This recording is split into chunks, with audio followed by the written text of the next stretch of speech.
हरे कृष्णा। प्रेम से बोलिए शनि महाराज जी की जय, बजरंग बली हनुमान की जय। जय श्री राम। प्रिय भक्तजनों, आज आप सुनेंगे न्याय के देवता शनिदेव और हनुमान जी की बड़ी ही दुर्लभ कथा। पुराणों के अनुसार शनिदेव का एक नाम कृष्ण भी है। यह नाम स्वयं कृष्ण भगवान ने शनिदेव को दिया था। आज के दिन जो भी मनुष्य इस व्रत को करता है या कथा को सुनता है, उन सभी भक्तों पर शनिदेव के साथ साथ हनुमान जी की कृपा भी प्राप्त होती है, क्योंकि शनि दोष से परेशान मनुष्य इस दिन हनुमान जी की कथा को सुनने, भजन कीर्तन करने से सभी प्रकार की ग्रह साढ़े साती ढैया समाप्त हो जाती है और साथ ही शनिदेव की कृपा से भक्तों को रोगों से मुक्ति मिलती है। तो प्रिय भक्तजनों, आइए दुख दारिद्र्य को दूर करने वाली शनिदेव की बड़ी ही दुर्लभ कथा को सुनते हैं। जय श्री गणेश। इसी गांव में एक बहुत ही विद्वान ब्राह्मण रहा करता था। एक दिन रात्रि में उसने सपने में देखा कि एक नीला वस्त्र पहने हुए बहुत ही दिव्य पुरुष उससे कह रहा है, हे ब्राह्मण देवता, मैं तुझे लगूंगा। अब देखिए, यह सपना उस ब्राह्मण को रोज दिखाई देता। इससे वह परेशान हो गया, दुबला पतला होने लगा, उसका स्वास्थ्य बहुत गिरने लगा।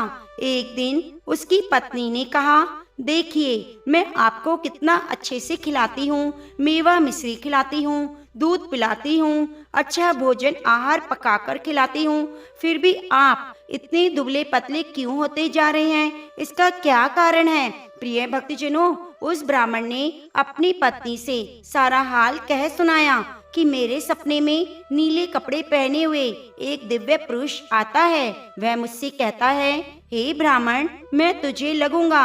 अब यही सोचकर मुझे भूख प्यास नहीं लगती, मैं दुबला होता जा रहा हूँ। तब ब्राह्मणी ने कहा, हे पतिदेव, मुझे लगता है कि आपको शनि भगवान दर्शन देते हैं। आपके ऊपर शनि की दशा शुरू होने वाली है, इसलिए आपको वे सचेत करते हैं। अवश्य ही वे शनि महाराज हैं। अब की बार जब दिखें तो आप उनसे कहिएगा कि आप मुझे सिर्फ सवा पहर ही लगना। प्रिय भक्तजनों, उसी दिन जब रात्रि होती है तो ब्राह्मण फिर से सोता है और सपने में शनि भगवान दर्शन देते हैं और कहते हैं, हे ब्राह्मण, आज मैं तुम्हें लगूंगा। तब ब्राह्मण ने कहा, हे भगवान, यदि आप लगना चाहते हैं तो लग जाइए, लेकिन यह बताइए कि आप कितने दिनों के लिए लगेंगे? तब शनिदेव ने कहा, हे ब्राह्मण, तुम्हारे ऊपर साढ़े साती शुरू होने वाली है, मैं तुम पर 7 साल के लिए लगूंगा। तब ब्राह्मण ने कहा, क्षमा कीजिए भगवान, इतना भारी तो मुझसे झेला नहीं जाएगा, 7 साल बहुत ज्यादा है।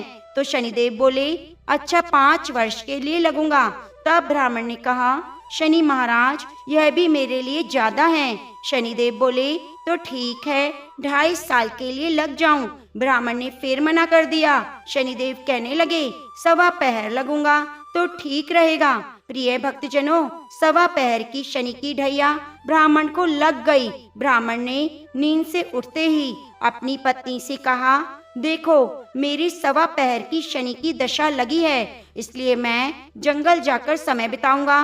तुम मेरे खाने पीने का सारा सामान बांध दो और मेरे पीछे किसी से लड़ना मत, घर में बैठी रहना, बच्चों को कहीं जाने मत देना और इस सवा पहर में किसी को गाली भी मत सुनाना।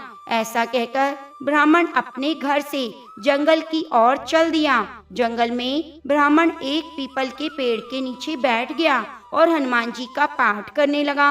एक पहर बीत गया तो ब्राह्मण ने सोचा, बाकी का समय तो रास्ते में बीत जाएगा। सुबह वहां से चल दिया और रास्ते में चलते हुए उसे एक सब्जी मंडी दिखाई दी। उसने सब्जी मंडी में से एक बड़ा सा कद्दू खरीदा। कद्दू खरीदकर अपनी चादर में लपेटकर वहां से चल दिया। तभी रास्ते में शनि महाराज एक साधु का वेश बदलकर उसके पास आते हैं और कहते हैं, तुम्हारी चादर में क्या है? ब्राह्मण ने कहा, हे साधु महाराज, मेरी इस चादर में तो कद्दू है। साधु ने कहा, अच्छा कद्दू है तो दिखाओ। तब ब्राह्मण ने अपनी चादर दिखाई तो आश्चर्य, उसमें तो उस राज्य के राजा के बेटे का कटा हुआ सर था।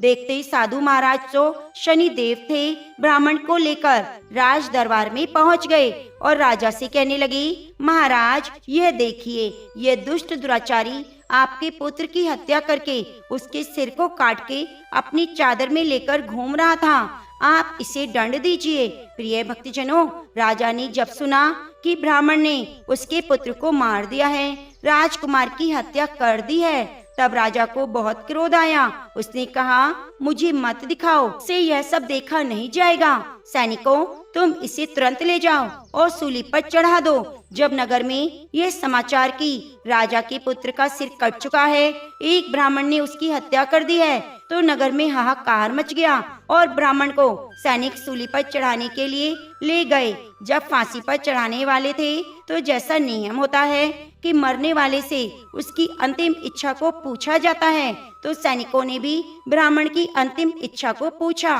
सैनिकों ने कहा, हे ब्राह्मण, बताओ तुम्हारी अंतिम इच्छा क्या है? भक्तजनों, ब्राह्मण ने सोचा, यदि किसी प्रकार कुछ समय तक के लिए फांसी रुक जाए तो शनि की दशा का 1.25 पहर पूरा हो जाएगा। यह सोचकर उसने कहा, भाई, मैं बचपन से नित्य बालाजी की कथा कहता और सुनता हूँ, आज मरने से पहले अंतिम बार कथा कह लेने दो। अब क्या था, फांसी देने वाले सैनिकों ने उसकी आखिरी इच्छा पूर्ण होने तक फांसी को रोक दिया। कहानी कहते कहते 1.25 पहर पूरा हो गया, शनि की दशा खत्म हो गई। अब इधर देखिए, राजा का जो पुत्र था राजकुमार, वे जंगल से शिकार खेलकर वापस राजमहल में आ गया। राजमहल में राजकुमार को देखते ही राजा बहुत खुश हुआ, लेकिन मन ही मन उसे डर भी लगा। यदि उस निर्दोष ब्राह्मण को फांसी दे दी गई होगी तो ब्राह्मण हत्या का दोष उसे लग जाएगा। अब क्या था, राजा ने 2 घुड़सवार को जल्दी से फांसी घर की तरफ दौड़ाया और ब्राह्मण को आदर सहित दरबार में आने का हुक्म दिया। ब्राह्मण राज दरबार में उपस्थित हुआ तो राजा ने क्षमा याचना मांगते हुए कहा कि आपके बगल में जो चादर है उसे खोलकर दिखाओ। राजा की आज्ञा के अनुसार ब्राह्मण ने चादर खोली तो उसमें कद्दू था। राजा ने ब्राह्मण को बहुत सा धन दिया और पूछा, हे ब्राह्मण देवता, मुझे ये समझ में नहीं आया, इस सब के पीछे रहस्य क्या है? ये सब क्यों हुआ? आखिर ये सब क्या था? तब ब्राह्मण ने कहा, हे महाराज, मुझे 1.25 पहर की शनि की दशा लगी थी, इसलिए यह सब कुछ हुआ। राजा ने कहा, हे ब्राह्मण, शनि की दशा किस प्रकार टलती है? ब्राह्मण ने कहा, हे राजन, यदि राजा या सेठ को दशा लगे तो काला हाथी, काला घोड़ा दान करे। गरीब को शनि की दशा लगे तो पीपल की पूजा करनी चाहिए और शनि की कहानी सुननी चाहिए। तिल, तेल, काला उड़द आदि दान करें। काले कुत्ते को तेल चुपड़ी रोटी खिलाएं तो शनि की दशा उतर जाएगी। अब देखिए, राजा ने उस ब्राह्मण को कद्दू वापस किया। अब घर आकर ब्राह्मण ने कद्दू अपनी पत्नी को दिया। जब उसकी पत्नी ने सब्जी बनाने के लिए कद्दू को काटा तो बीजों की जगह हीरे मोती निकले। तब ब्राह्मणी ने पूछा, पति देव, ये सब क्या है? इसमें हीरे मोती कैसे निकल रहे हैं?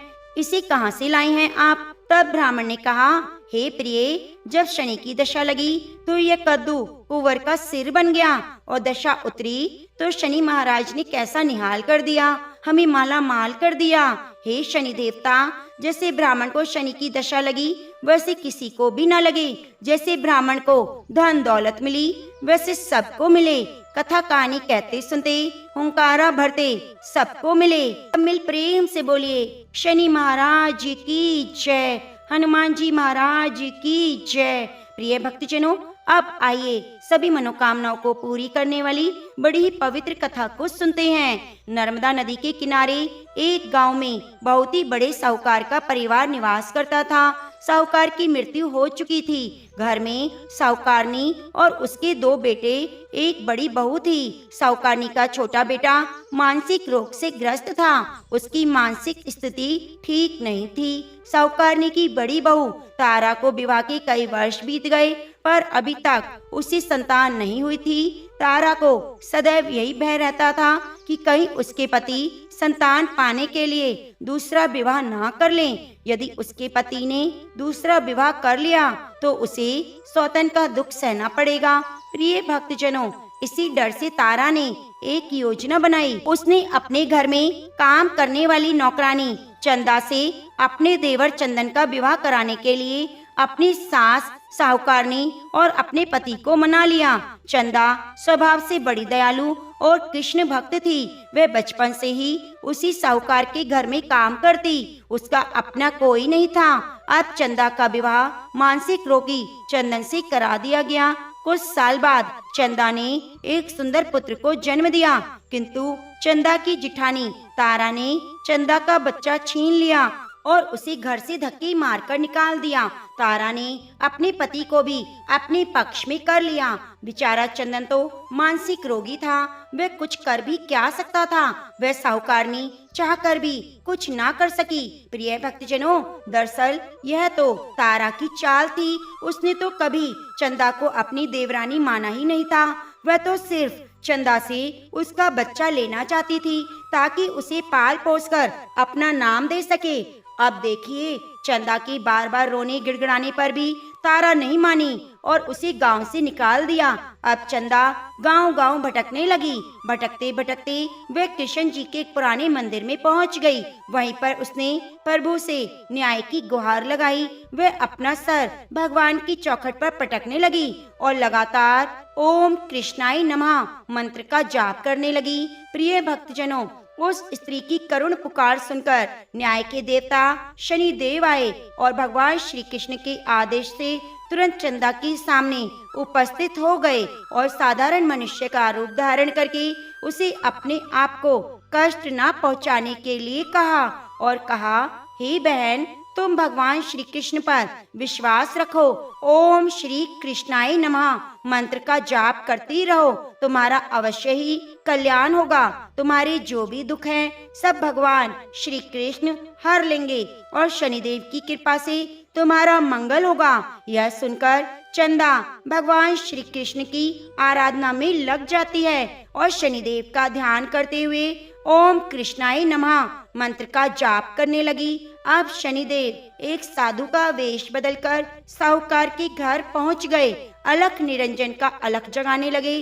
तब घर से बाहर साहूकारनी निकली और भिक्षा देकर उन्हें प्रणाम किया। तब साधु रूपी शनिदेव ने कहा, हे देवी, मैंने सुना है आपके घर में कोई मानसिक रोगी रहता है। मैंने 7 सालों से हिमालय के जंगलों में भटकते हुए बहुत ही बड़ी दुर्लभ जड़ी बूटी इकट्ठी की है जो हर प्रकार के रोग को समाप्त कर देती है। यदि आप कहें तो मैं आपके घर के मरीज को ठीक कर सकता हूँ। प्रिय भक्तजनों, उस साहूकारनी ने कहा, हे महात्मा, अहो भाग्य जो आप यहाँ पधारे। हाँ महाराज, मेरा छोटा बेटा जो दिमाग से बीमार है, आप उसे ठीक कर दीजिए। आप जो चाहेंगे मैं आपको दूंगी। आइए, घर के अंदर आइए। साहूकारनी ने अपने बेटे चंदन को साधु महाराज को दिखाया जो अब चंदा के चले जाने से बहुत दुखी था। साधु महाराज ने अपने कमंडल से जल निकालकर उसे अभिमंत्रित करके चंदन को पीने के लिए दिया। जल को पीते ही चंदन बिल्कुल ठीक हो गया और साधु महाराज ने तारा को भी बहुत समझाया कि वह चंदा का बच्चा उसे वापस कर दे और अपनी गलती स्वीकार कर ले, किंतु वह नहीं मानी। उल्टे ही साधु महाराज को डांटने लगी, यहाँ तक कि चंदन के ठीक होने से उससे ईर्ष्या करने लगी। इस बात से रुष्ट होकर भगवान शनिदेव की दशा तारा को लग गई। वह मानसिक रोगी हो गई। उसके एक हाथ लकवा से ग्रस्त हो गया। साधु महात्मा के बताए अनुसार चंदन अपनी पत्नी चंदा को घर ले आया और अपनी पत्नी, बच्चे और माँ के साथ हंसी खुशी जीवन व्यतीत करने लगा। प्रिय भक्तजनों, तारा को शनिदेव ने उसके कर्मों का फल दिया। चंदा के सिर्फ ओम कृष्णाय नमः मंत्र का जाप करने से उस पर कृपा बरसाई। उसका बच्चा, पति, परिवार वापस मिल गया। पति भी स्वस्थ हो गया। जय शनिदेव। हे शनिदेव, जैसे आप अपने भक्तों पर कृपा बरसाई वैसे सभी पर बरसाना, सभी पर अपनी दया दृष्टि रखना। जय जय शनिदेव। ओम नमः शिवाय। प्रिय भक्तजनों, साढ़े साती क्या होती है, इससे लोग क्यों डरते हैं? यह सही है कि साढ़े साती के समय व्यक्ति को कठिनाइयों और परेशानियों का सामना करना पड़ता है, लेकिन इससे डरने घबराने की बात नहीं। इसमें कठिनाइयाँ, मुश्किल हालात जरूर आते हैं, परंतु समय पर व्यक्ति को कामयाबी भी मिलती है। बहुत से व्यक्ति साढ़े साती के प्रभाव से सफलता की ऊंचाइयों पर पहुंच जाते हैं। साढ़े साती व्यक्ति को कर्मशील बनाती है, उसे कर्म की ओर ले जाती है। अभिमानी, हठी और कठोर व्यक्तित्व वाले व्यक्ति से ये काफी मेहनत करवाती है। साढ़े साती के 3 चरण होते हैं। साढ़े साती का पहला चरण नजदीकी रिश्तेदारों और जातकों को प्रभावित करता है। दूसरा चरण व्यापार और गृहस्थी को प्रभावित करता है। तीसरा चरण परिवार और स्वास्थ्य को प्रभावित करता है। भगवान शनिदेव न्याय के देवता हैं। यह कभी भी किसी को ऐसे ही दंड नहीं देते। यदि दंड देते हैं तो उसे उसके साथ बहुत बड़ी शिक्षा भी देते हैं। जैसे एक माता अपनी पुत्र की गलती पर उसे दंड देती है, उसकी भलाई के लिए, उसे सही मार्ग पर जाने के लिए, ठीक वैसे ही शनिदेव कर्म और न्याय के पथ पर चलने के लिए मनुष्य को दंड देते हैं, ताकि वह डरकर आगे ऐसा कार्य ना करे, अपने जीवन को सरल और सार्थक बनाए। भगवान शनिदेव तो न्याय की मूर्ति हैं। इनकी पूजा और भक्ति करके व्यक्ति धन ऐश्वर्य से संपन्न हो जाता है और सफलता की ऊंचाइयों को छूता है, जीवन में तरक्की करता है, घर में सुख समृद्धि का आगमन होता है। शनिदेव को प्रसन्न करने के लिए शनिवार के दिन पीपल के पेड़ के नीचे शाम को दिया जरूर जलाएं। कुत्ते को तेल से चुपड़ी रोटी खिलाएं। शनिवार को जल में तिल डालकर पीपल को चढ़ाएं। इससे शनिदेव बहुत प्रसन्न होते हैं। ओम कृष्णाय नमः महामंत्र का जाप करें। प्रेम से बोलिए शनि महाराज जी की जय। प्रिय भक्तजनों, जो भी भक्त हनुमान जी की पूजा करता है, हनुमान चालीसा का पाठ करता है, उस पर शनिदेव कभी भी रुष्ट नहीं होते। तो आइए सुनते हैं बड़े ही श्रद्धा भाव से हनुमान जी की कथा। तो प्रेम से बोलिए सियावरी रामचंद्र भगवान की जय। ओम नमः शिवाय। बहुत समय पहले की बात है। एक साहूकारनी थी, उसका बेटा और बहू थे। पति की मृत्यु युवा अवस्था में हो गई थी। इस तरह उस साहूकारनी का रोज का नियम था, वह हनुमान जी के मंदिर जाती, साथ में हलवा पूरी और चूरमा बनाकर ले जाती। हनुमान जी से कहती, कांदे सोटो लाल लंगोटो, हनुमान जी खाइयो चूरमे और रोटी। मैंने तुम्हें दिया जवानी में, तुम मुझे देना बुढ़ापे में। अब क्या था, पूजा करने के बाद वे साहूकारनी अपने घर आई तो उसकी बहू बोली, सासू जी तुम चूरमा रोटी लेकर कहाँ जाती हो? रोज। वह साहूकारनी बोली, मैं बालाजी के मंदिर जाती हूँ। वह बोली, मंदिर में तो नहीं जाती हैं आप, हमें तो लगता है अपने खाने के लिए रोज चूरमा और हलवा बनाती हैं, चोरी चुपके जाकर कहीं खा लेती हैं। प्रिय भक्तजनों, सास अपनी बहू की बातें सुनती है तो कुछ नहीं बोली। उसका मन बड़ा ही दुखी होता है। उसे यह दुख होता है कि वह भगवान की भक्ति करती है और उसकी बहू उसे चटोरी कह रही है। अब क्या था, दुख के मारे वह जाकर अपने कमरे में सो जाती है। सोते सोते 5 दिन हो गए। हनुमान जी सपने में आए। बोले, साहूकारनी तूने तो जवानी में दिया, मैं तुझे बुढ़ापे में देता हूँ। साहूकारनी बोली, हनुमान जी आज तो आप मुझे खाने के लिए दे देंगे, लेकिन रोज कौन देगा? हनुमान जी बोले, साहूकारनी मैं तुम्हें रोज दूंगा।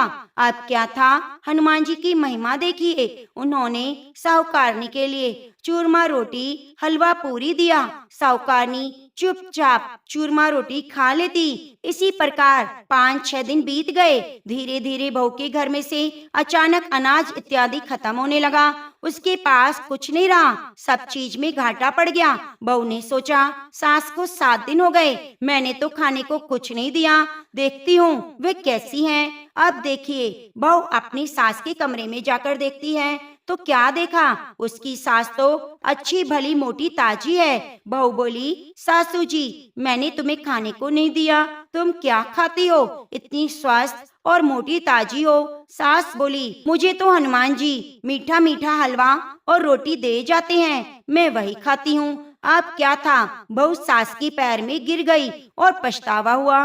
वह बोली, सासू माँ, हम तो तुम्हारे भाग्य का खाते हैं, हमारे घर में तो कुछ भी नहीं रहा। मैंने आपको खाना नहीं दिया, मैंने आपकी भक्ति को झूठा समझा, आपको चटोरी समझा, इसलिए भगवान ने मुझे दंड दिया। 7 दिन के अंदर घर में अनाज के भंडारे खत्म हो गए। सासू माँ, अब आप ही संभालो, मुझे आपकी भक्ति पर विश्वास हो गया। आपने हनुमान जी को भोग लगाया जवानी में, और हनुमान जी ने आपको वही भोग बुढ़ापे में लौटाया।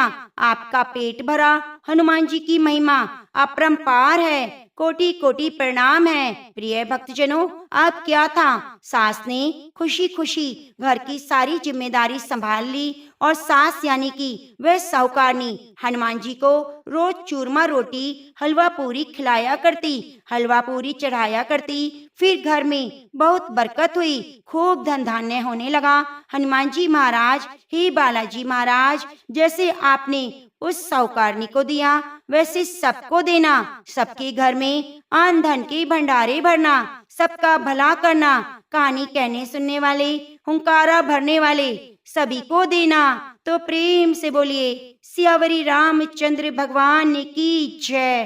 प्रिय भक्तजनों, अब आइए सुनते हैं पीपल देवता की कथा। शनिवार के दिन हमें पीपल सींचने की कथा को जरूर सुनना चाहिए। एक बार एक गांव था, उसमें एक नंद भाभी थी। भाभी जहाँ भी जाती अपनी ननंद को अपने साथ रखती, क्योंकि जब उसकी सास मरी तो उसने अपनी बहू से वचन लिया, मेरी बेटी का अपने बच्चों की तरह ध्यान रखना, इसको कभी दुख मत देना। इतना भाभी अपनी ननंद का पूरा ध्यान रखती। तभी एक बार की बात है, भाभी ने बैसाख मास का स्नान और व्रत किया तो वह रोज पीपल सींचने जाती, तो अपनी ननंद को भी अपने साथ ले जाती। भाभी जैसे पूजा करती, कुंवारी ननंद वैसे ही पूजा करती थी। भाभी अपने मन में हाथ जोड़कर विनती करती, हे पीपल देवता, मुझे एक पुत्र देना।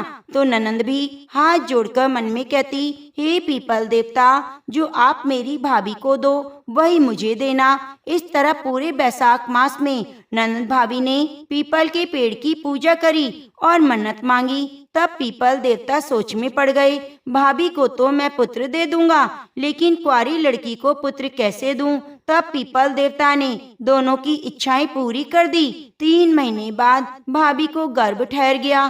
तब ननंद के हाथ में भी एक छोटा सा छाला हो गया। वह छाला दिन प्रतिदिन बढ़ने लगा। 9 महीने के बाद भाभी ने पुत्र को जन्म दिया। तो उसी दिन ननंद के हाथ के छाले में से भी एक बेटे का जन्म हुआ।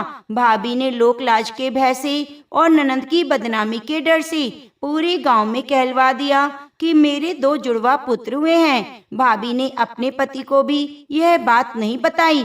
इस तरह समय बीतने लगा। तब साल भर बाद एक दिन भाभी कुएं पर पानी भरने गई, तो उसने अपनी ननंद से कहा, दोनों बच्चों का ध्यान रखना। तभी ननंद वाला लड़का रोने लगा, तो उसने उसे झूले में सुलाकर लोरी सुनाने लगी कि बिना पाप का कान जी, बोल कहाँ से आया जी। बार बार यही लाइन दोहरा रही थी। उसका भाई वहीं बैठा था। तब भाई ने यह सुना तो उसे अटपटा लगा। उसने सोचा, बहन से पूछना ठीक नहीं, अपनी पत्नी से पूछूंगा।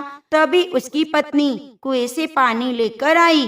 तब उसने अपनी पत्नी से कहा, मेरी बहन दोनों बच्चों को झूला झुला रही थी, तभी हमारा एक बच्चा रोने लगा, तो मेरी बहन एक लोरी गाने लगी और बोली, बिना बाप का कान जी, बोल कहाँ से आया जी, जबकि मैं तो जिंदा हूँ। फिर ये ऐसी लोरी क्यों सुना रही थी? तब पत्नी ने अपने पति को समझाते हुए कहा, यह तो बच्ची है, ऐसे ही बोल दिया होगा, आप इसकी बातों पर ध्यान मत दो। उसी समय पत्नी बोलते समय अपनी नजरें चुरा रही थी, तो उसके पति को शक हुआ। उसने पत्नी को डांटते हुए कहा, सच सच बता, क्या बात है? तो उसकी पत्नी की हिम्मत टूट गई। उसने पति को सारी बात बता दी। उसी समय उसके पति ने उसके भांजे को उठाया और गांव के बाहर पीपल के पेड़ के पास ले गया और पीपल देवता से हाथ जोड़कर बोलने लगा, हे पीपल देवता, मेरी बहन तो नासमझ थी, उसने मांगा उसे वह नहीं मांगना चाहिए था, लेकिन हे पीपल देवता, अब आप अपनी अमानत वापस ले लीजिए। अगर ये गांव में बात फैल गई कुंवारी लड़की के बेटा हुआ है तो मेरी बहन की पूरे गांव में जग हंसाई हो जाएगी, कोई भी मेरी बहन से ब्याह नहीं करेगा। ऐसा कहकर भाई करुण रुदन करने लगा। उसके करुण रुदन को सुनकर पीपल देवता का हृदय पिघल गया। तभी पीपल के पेड़ के 2 फाड़े हो गए और बच्चा पेड़ में समा गया। उसके बाद पीपल का पेड़ वापस जुड़ गया, लेकिन पेड़ के आसपास चबूतरे पर बहुत बड़ी दरार पड़ गई। उसके बाद भाई वापस घर आ गया। उसने आते ही अपनी बहन के लिए योग्य वर ढूंढने में लग गया। सुबह जब गांव वालों ने पीपल के पेड़ के चबूतरे के पास भारी दरार देखी तो सभी लोग तरह तरह की बातें करने लगे। कोई कह रहा था कि पीपल के पेड़ में से भगवान विष्णु माता लक्ष्मी प्रकट हुए होंगे। कोई कह रहा था पीपल के पेड़ में शनि देव प्रकट हुए होंगे। कोई कह रहा था भूत पिशाच आते होंगे। जितनी मुंह उतनी बातें होने लगी। कुछ दिन तक तो लोगों ने बातें करी, किंतु समय सब चीजें भुला देता है। इस तरह समय बीतने लगा। तब एक दिन भाई ने अपने घर में हवन कराया। पूरे गांव को हवन में आहुति देने बुलाया। गांव के सभी लोग आए।